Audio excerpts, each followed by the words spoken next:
Welcome to Mind Body Besties, your weekly reset with real talk, a little laughter, and the kind of honest conversations you'd have with your closest friend. I'm Katie, a therapist. And I'm Rachel, a naturopathic doctor. We're here to share the personal stories, struggles, and wins that have shaped our own health and happiness. This isn't a lecture, it's a safe space to slow down, connect, and feel a little more human again. So grab your coffee, get cozy, and let's reset together. Welcome back, everyone. We have a fun episode today.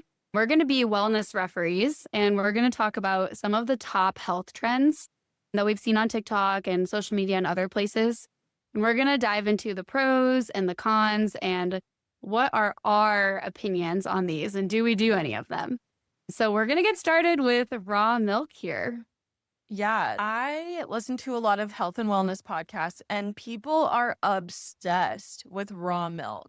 And the first time I heard that, I was like, oh, are you not going to get like listeria or some terrible bacteria? E. coli. Yeah, something really bad. But people are obsessed with raw milk.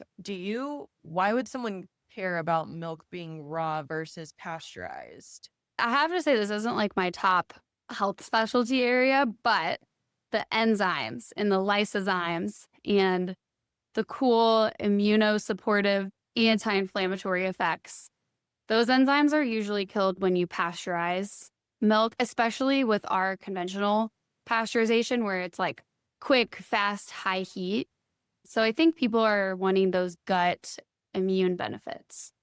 I mean, that makes sense. And I feel like it's kind of the same thing as like, maybe not the same, but people want to eat raw vegetables because they retain all of their nutrients versus like cooking them to death. They lose some of their nutrients. That's a good analogy. Yeah. Yeah. But I was interested. I was like, all right, where's the data on raw milk and like how dangerous is it really? So I did some research.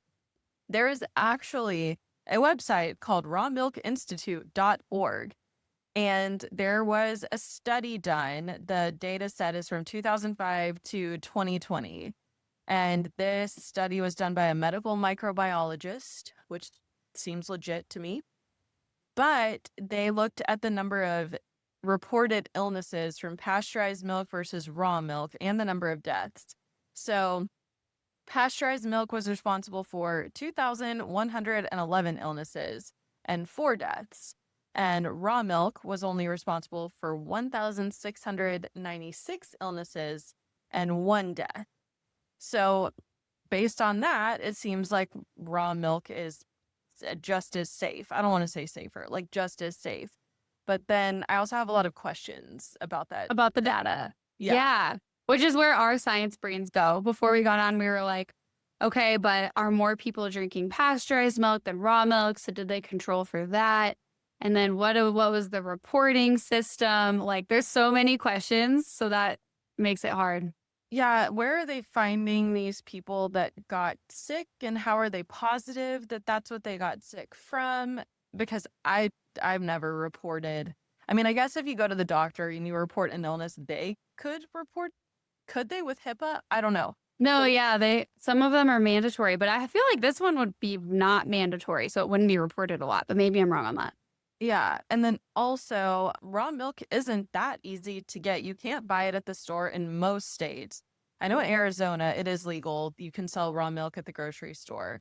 But like in Arkansas, I would have to go to my local farmer and get raw milk from them. I can't actually get raw goat milk down the street. There's a goat farm, which I've never done. I would be down to try it, but I've tried goat's cheese and it's so tangy and tart. I don't know if I could do it. And I'm not a milk drinker. Like, I don't just drink milk anyways. So honestly, I think it would gross me out. I don't really have any intention of trying raw milk. I just thought it was so interesting that so many people were so convicted about it. And I was like, wow, what a niche topic. It has come up a lot. It makes me think of, I think there's an episode in Schitt's Creek when they're smuggling like raw milk in the back of their truck. Oh my gosh. But yeah, I don't know. Because my body rejects dairy, I don't know a ton about milk because I'm not a huge milk drinker. But I do think, I mean, yeah, I'm sure there's some benefits, but because I've had so much experience with infections with like the Lyme and different. I've gotten food poisoning in like multiple countries. And Yeah. I don't know that I would risk getting food poisoning because like I think people just think food poisoning is like 2 days and then you're fine. But it actually increases your risk to get celiac, to become gluten intolerant, to get Crohn's, to get IBS. Mhm. Like the if you have food poisoning even once, your risk goes like sky high, like way higher for those things. And then the more times you have it, the worse it is. So it's like, is the benefit of the good things in raw milk outweighing the negative that could happen if you do get that batch that has E. coli or listeria? Yeah. I don't know. It's totally up to you guys. This one we're indeterminate on. We're more neutral, I guess, on this one. Yeah, I have no intention of trying it because I don't really like milk. But if you want to, Same. it's a thing. There you go. Mental health days. We love those. I love Love a those. mental health day. You know, people think that their sick days are for physical ailments or you have to have like a doctor's note or something. But that's like neglecting the other entire half of our health, which is our mental health. So I think corporations should add in mental health days or just give more sick days to include mental health. Because I have a feeling that number that was decided that you get this many sick days per year was decided probably based only on here's how often people get the flu or something physical. And also for people who work for themselves, like we do, it can be really hard to give yourself a day off, especially if like it's just you, you're the only one moving things forward. That can seem really intimidating, but you are allowed to take mental health days. And what's funny is the concept of mental health days, like it wasn't new to me since I was probably like, I don't know, 10 years old. My dad would say every school year, okay, you can have 2 mental health days this year, where you just say, I'm taking a mental health day. I don't want to go to school today. And my dad would just say, okay. And then I would get to stay home. And I always thought that was so cool that my dad even thought of that because he's much older. I would not call him super progressive. And so I always liked that I would get my mental health days every year. That's amazing. Which honestly, I can think of a couple times during elementary school where I was just so stressed for no reason. That would have been a great mental health day. I love that. Yeah, because when you just push through that stuff, it tends to just reach this point where you can't handle it anymore, or you do freak out, or you do have a panic attack, or you end up getting sick because you're so stressed. And so Mhm. if we could just make that a normal thing, or even if, your friends want to hang out, being able to say no, like I'm taking a mental health day, no, I'm not going to come hang out, and for people to not feel guilty about that or embarrassed or feel bad about it.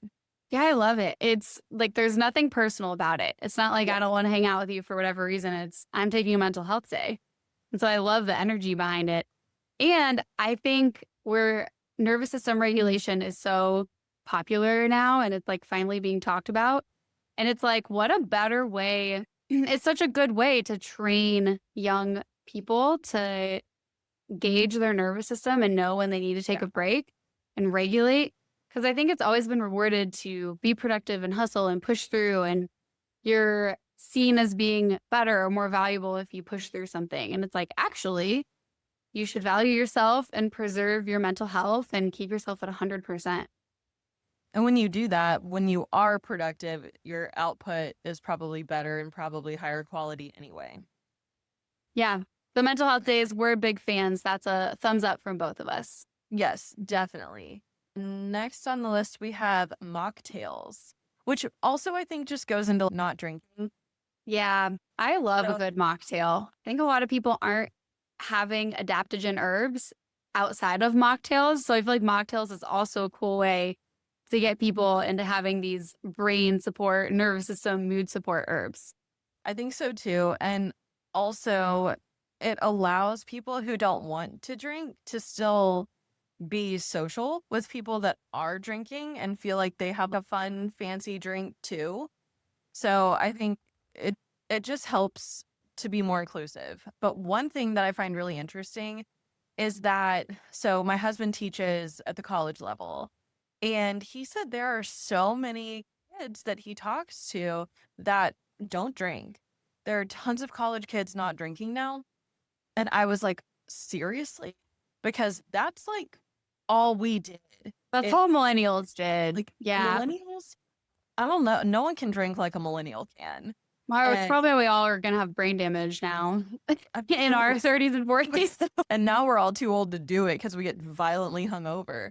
Yeah. But I honestly was kind of shocked. I was like, oh my gosh, if you told someone you didn't drink when we were in college, it was like, oh, It that's was like, weird. what's wrong with you? It was like, and people the entire time at a party would try to get you to have a drink. Come on, just have one. Yes, yes. And now these kids, young adults, whatever, are not drinking.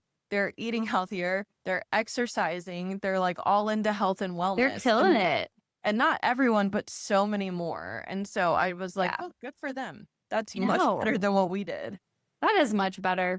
And I feel like when we were of college age, it was like the only time that someone would accept that you weren't drinking was if you like had a reason, like, oh, I'm taking a medication or oh, I'm sick or whatever. It was pretty rare to just have a preference of if you just said like, I don't drink, well, why? And like Yeah. it was a whole conversation of like why you didn't drink. So I bet that's not happening as much today because more people are like, I just have a preference to not drink. Yeah. And we also didn't have mocktails. I feel like the Yeah. mocktails have come around, honestly, at least in our area, in the last I was just 3-ish going years. to say that. Yep. I would say 3 years. Because when we were in college or even 5 years ago, like if I wasn't going to drink, I was going to have like water or a Diet Coke, which just Yeah. isn't quite the same as like a nice fruity mocktail. I would always order a tonic water with lime because there are a lot of Yeah. times I wasn't drinking and I was like, first of all, no one can even tell if I'm drinking or not. So I don't have to Yeah. have a conversation. And then second, it feels kind of fizzy and kind of fun and it has a flavor. But Mhm. I bet that's part of why the Waterloos and Polars and like all those bubblies have gotten more popular too. LaCroix kind of stuff. Yeah, definitely. And when Yeah. I was pregnant, I loved a good mocktail. I Yeah. didn't go out that much because I felt so bad. But when I did, I would get a nice little mocktail and I was like, this is good. Yeah. I love that restaurants have it on the menu. I will say, what I hate is that if an alcoholic drink is like $14, they'll make the mocktail like $12. And I'm I like, know. it's just soda and water. And like, you want me to pay $12 for that? So I actually don't order mocktails as much as I should because I'm still like, tonic water with lime, please. That's like $1. Yeah. Yeah, they do make them expensive, which I think is like kind of crappy. But There's a few places where there are artistic mocktails and they're like really good and they've done them really Yeah. well. Yeah, so we like mocktails. Happy that they're here. Love that so many people are choosing healthier options for themselves. And restaurants should make them cheaper, in my yes, opinion. agree. Okay, let's dive into. Ooh, I love to talk about the GLP-1 medications, Ozempic. Ozempic. Everyone's on it. If you're not on it, you know someone who's taking it. And it's a neat, I mean, to back up, Ozempic is a peptide, and there is a whole group of really cool peptides, which are proteins that we've found turn on and off switches in the body or signal for different hormones to be released or modulate different pathways, or they help modulate our inflammation and lower it or support our immune system. So the GLP-1 peptide is just, they happen to take one of these big group of cool peptides and they realized we can make this a medication and get this categorized as a drug and make a ton of money off of it. It's just a peptide. Like, we're backing out. Like, it's medication just because they pulled it off the peptide shelf and we're like, we love this and we're going to make money off of it. So what was it originally supposed to be used for? I would imagine it's always been used for blood sugar support. I'm not sure because I didn't get into peptides much before that one was like a medication, but I actually don't know exactly how long that one has been classified as a medication. But the other peptides that are really common, like BPC 157 and KPV and TB4, are all used to lower inflammation and modulate your immune system.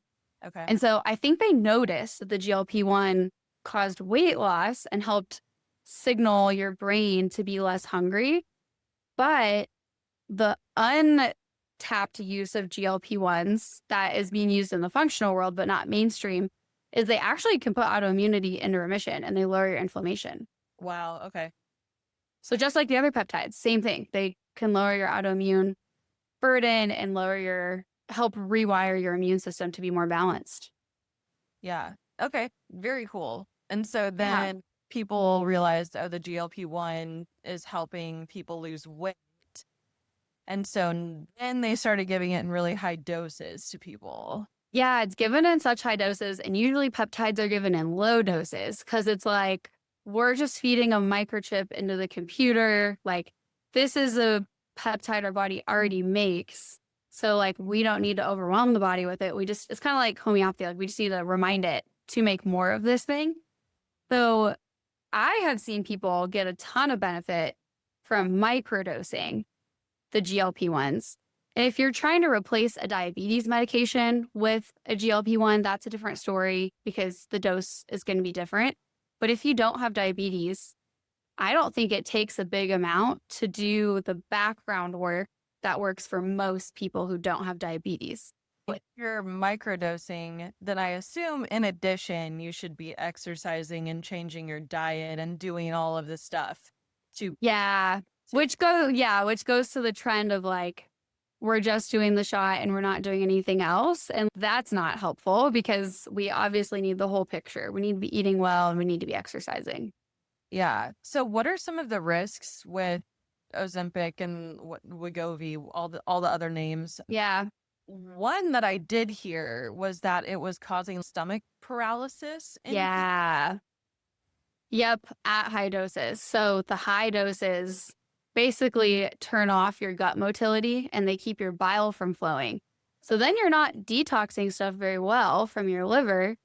And all the toxins that your body's trying to poop out on a regular basis are getting backed up and sitting in your intestines for days. And you're not digesting and breaking down your food very well. So you could be getting different bacteria species than is ideal in your gut, and you're not absorbing maybe the nutrients from your food as well. So that's where it's like, if you don't need the high doses, like, I don't know why people are doing these high doses. Yeah, it doesn't seem very safe. And I know there's like people are either like all for the GLP-1s or they're like, no. I literally heard a girl on social media who's a fitness coach the other day. She was like, no, you're fat and you're lazy. Change your diet. Do that. And I was like, oh, That's yeah. awful. That's I was like, awful. oh my God, she's going to get so many messages from people. Oh, yeah. Like, I don't think it has to be that extreme. I think, like you said, if you're going to do it, maybe you should microdose it and make all the lifestyle changes. Because if you're just doing the shot and nothing else, you are going to get like what they call skinny fat. When you get the rebound when you stop it, too. Yes, that too. And so all you've done is you've lost body fat, but you haven't gotten any more nutrients into your body. You haven't built any muscle. For new You habits. yeah, you had no new habits. And so then you Yeah. get dependent on it. And does anyone really want to be dependent on something like that for their whole life? And see, and this I is don't think where, so. no, yeah, this is where I feel like perspective helps because what I think the GLP-1s excel at is their reset button. So they take your leptin in your brain, which if you're having dysregulated hunger cues or you're not getting satiety cues of being full, or if you've been exposed to mold or Lyme or you have chronic inflammation, then your leptin is going to be either high or low. And it's going to mess up your body's regulation of fat storage and hunger. And so, like most people with food noise and weight gain, despite everything they do, or they have weight loss resistance, they have dysregulated leptin, which you can test, but conventional doctors don't test that. And so, if you take the GLP-1 for a couple months, you reset your leptin receptors and you reset all of your receptors. So you kind of reverse your insulin resistance. So you're like starting from zero. Yeah. But everyone's body is different, but most people can do that with a microdose instead of having to do the full dose and get the bile back up and get the slow motility. So it's like, I wish that instead of it being marketed for weight loss, it was marketed as a leptin neuroreceptor insulin reset. Yeah. That wouldn't make as much money though. That wouldn't make as much money. Yeah, you're right. But yeah, I love the topic of Ozempic, and tirzepatide is used a lot too, because like they're such cool tools. It's just like know your tool and what it does, and then you can use it appropriately. Yeah. So I think we are pro microdosing using the GLP-1s responsibly in addition to lifestyle changes. Yeah, yeah, definitely. All right, what's next? We've got mouth taping. This is a fun one. I don't. I am a huge open mouth sleeper. If I'm on my back, my mouth is open, and Logan has several pictures of me, just really ugly pictures of me sleeping. And I think they're hilarious, so I don't care that he takes them sometimes. But man, I have considered mouth taping several times. So he has blackmail, but then his other blackmail would be you with tape over your mouth either way. So I mean, it's gonna look funny either way, yeah. yeah. I hate the feeling of breathing through my mouth. It happens when I'm sick and my nose is clogged. And it happened to me for years before I got my tonsils out, which stopped my chronic sinus infections because I couldn't like breathe through my nose. I don't know how people do it. I can't stand to breathe through my mouth at night. I won't It's sleep. not great. I wake up and I'm like, my mouth is so dry, and then I turn over on my side. But I don't purposefully sleep on my back. I'm like a side stomach sleeper. So that's only when you're on your back. That's not It's that only bad. when I accidentally roll over onto my back. There you go. That's not the worst. No, that's pretty funny. With the mouth taping, it's definitely a popular trend. Like I see people advertising all different types of mouth tape, and they even have one that's like lip shaped. So it looks like cute lips over your mouth. I've seen those. I've seen the ones recently that have like a little hole in them so you can get some air through, I guess, because my first thought when I saw people doing it was like, are y'all not going to suffocate in your sleep? But if you're breathing through your nose, you shouldn't. That's true. I do think like if your brain is used to breathing through your mouth at night, a lot of times they advise people to start with a piece of vertical Scotch tape, the thin kind, over the middle of your mouth. Oh, yeah. Just coming down from your nose to your chin so that you can breathe out of the sides of your mouth and you don't feel like you're suffocating yourself at night. That makes sense. It's a good idea. But interestingly, so myofunctional therapy is this huge new high, like growing in popularity area of health. And it's all about toning your muscles and your tongue and the position that you hold your mouth and how you use your airways and how you breathe. And if you breathe through your nose, then you produce more nitric oxide and you activate different pathways in your brain. So you keep like your blood vessels nice and dilated. So theoretically, you'd be less likely to get high blood pressure. And then you also help reduce your chances of sleep apnea if you can breathe through your nose. And then you also usually get like more alertness and clearer cognition and energy during the day. So there is a benefit to breathing through your nose for sure. I know some people are saying that if you mouth tape, you get like a snatched jawline. Is that true? Does that actually work? That's the myofunctional therapy. If you tone different muscles and you teach your tongue to sit in a different position, like the way your tongue rests can make your jaw appear more or less like fatty or swollen. I could use some of that. I can always use some of that. I would love a better jawline. Same. But I do think it's over exaggerated. Like, I don't know. I feel like when you're a child and your jaw is developing based on how you're breathing, then it's going to make a huge difference. So I could have used mouth tape as a kid to like help probably get my jaw a little bit more defined. Yeah. But as an adult, I feel like it'd be like a small difference of like a couple millimeters personally. Late for us now. Maybe. But I will say, so there's a what is it called? Myo tape, and it has the slit in the middle. And that's actually better for obstructive sleep apnea than to just have the plain tape across that doesn't have a hole, because the plain tape across creates a suction that you normally wouldn't have because your lips wouldn't be sealed together. Oh, So, yeah. like, even if you breathe your nose, the tone of your tongue and your throat is still based on your mouth not being fully sealed. So Okay. the slit one is better, and you don't need to buy the fancy expensive TikTok ones. You can just get a cheap one as long as the adhesive doesn't bother you. Yeah. So I think I actually will try mouth taping soon. I almost bought some the other day.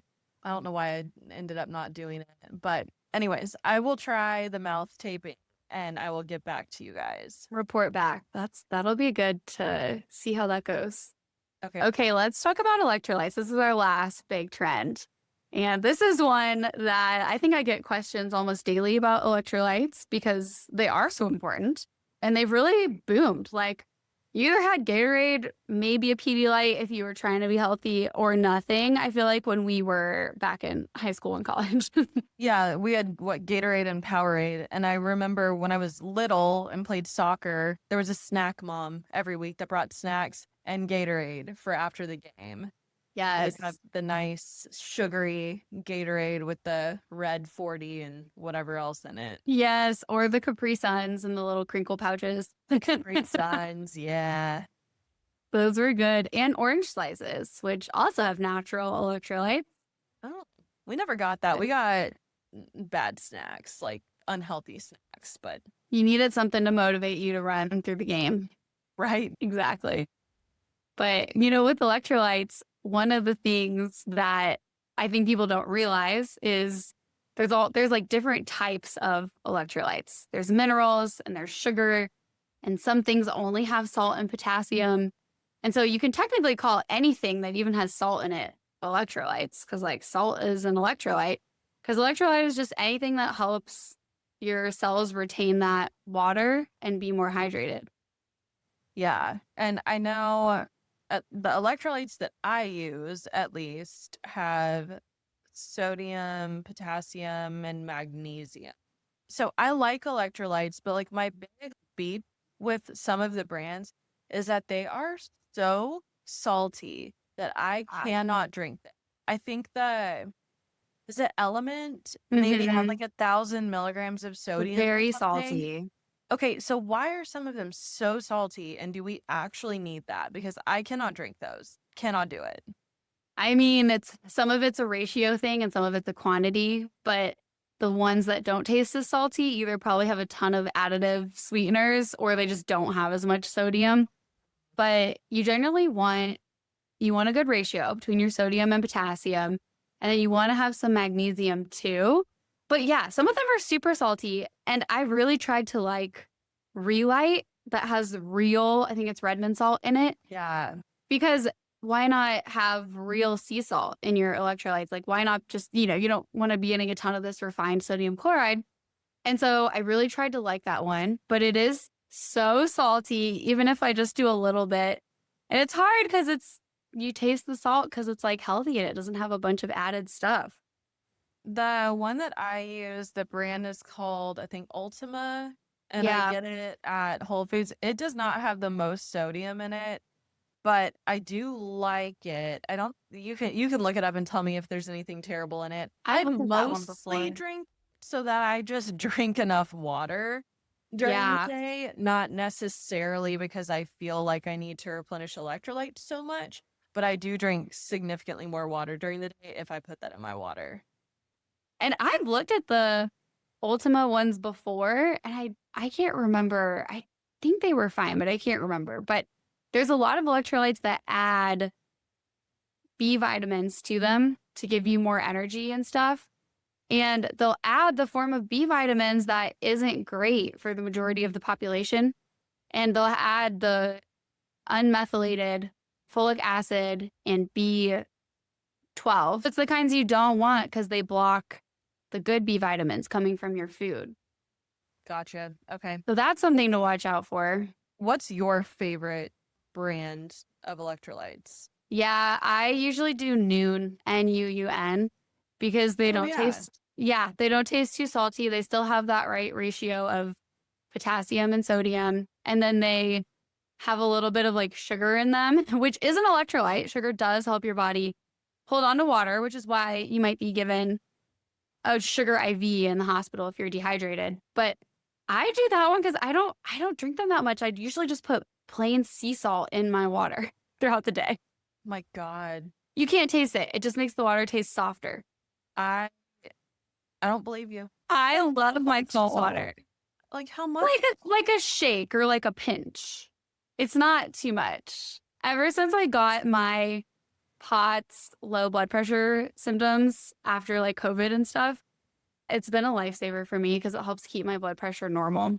So I do know actually a weirdly large amount of people that have POTS, and they do the really salty electrolytes, and some of them like just do salt tablets. And you crave that. Like when your blood pressure is low and you're low in salt, because also the inflammation makes you pee out your salt. So like when you're Mm. low in salt, you can't get enough. Like you just want more and more.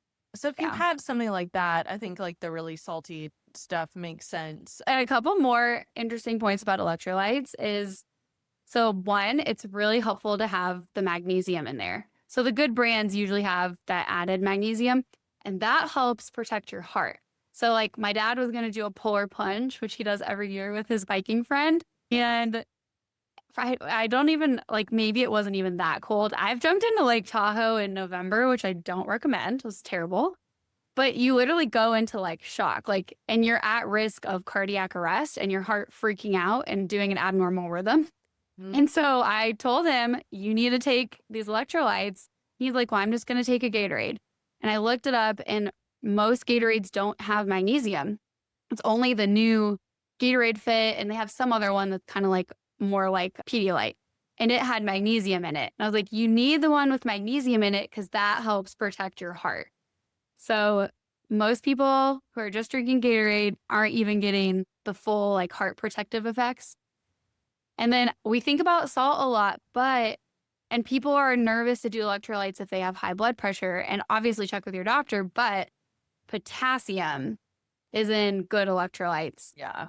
And as long as you have a good ratio, so usually you're looking at a 1-2 or 1-3 ratio of sodium to potassium.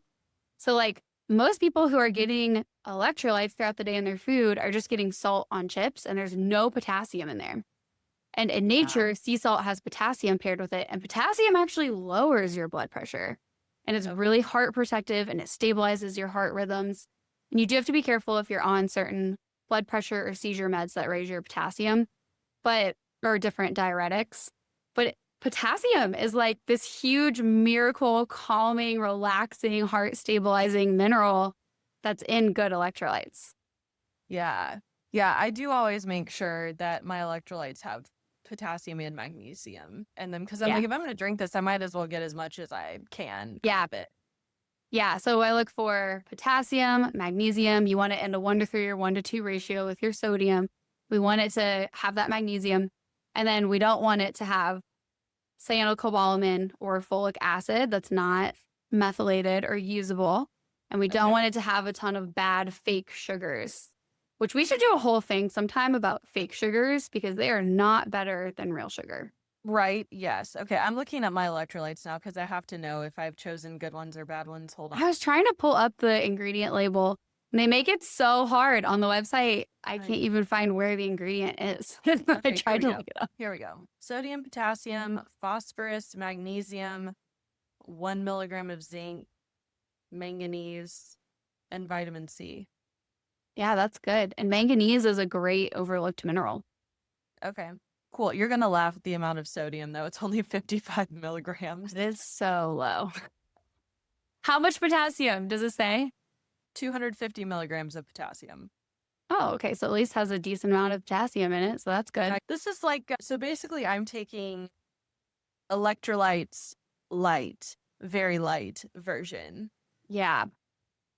I can't do more sodium though. I can't. I mean, I could do more than that, I think, but yeah, like 1,000 milligram, 800 milligrams, no. Well, at least your ratio is good. You have more potassium in it than sodium. I think I maybe said the ratio, I listed it backwards earlier. You want more potassium than sodium in your electrolytes. Okay. So that's good. So you have, at least they're more that way. So that's good. Yeah, there we go. Yeah, I think that's the end of our list, right? that's the end of our list. Yeah. I think like our takeaway with these trends is there's usually truth and good parts in it, but are we using the tools correctly? Are we seeing the big picture? Are we considering our personal individual pros and cons? So, like, if someone has chronic illness or has Crohn's or something that affects their gut, raw milk might not be the best for them because if they got food poisoning, it's going to affect them way harder and be way more lasting on their body than someone else who gets a little E. coli in their raw milk. Yeah, and if you're using one of these trends or a couple thinking like this is gonna change my entire life and be the answer to everything, it's probably not. You probably need to also make other lifestyle changes to make this stuff the most effective. Yeah, that's like with electrolytes. I mean, it's great to drink your electrolytes. And also, you still need to physically drink the volume of water that your body wants. Yeah, And not everyone's body needs half their body weight in ounces, but for most people who don't have pre existing conditions or meds, that's a pretty good target. yeah. All right. Well, let us know. You can always comment if there's other trends you'd like us to comment on. We may make this into a wellness referee series. Yeah, so comment below if you have anything you want us to cover because we would love to do that. All right. Well, thank you everyone for joining us today. And if you do any of these trends, happy trending. Yeah, we'll see you in the next one. Thanks for joining us for another weekly reset. If you loved hanging out with us today, subscribe so you never miss an episode and share this with a friend who could use a little calm and connection too. This show is for education and inspiration, not medical advice. To learn more or connect with us, check out the show notes below. Until next time, take care of your mind, your body, and your heart.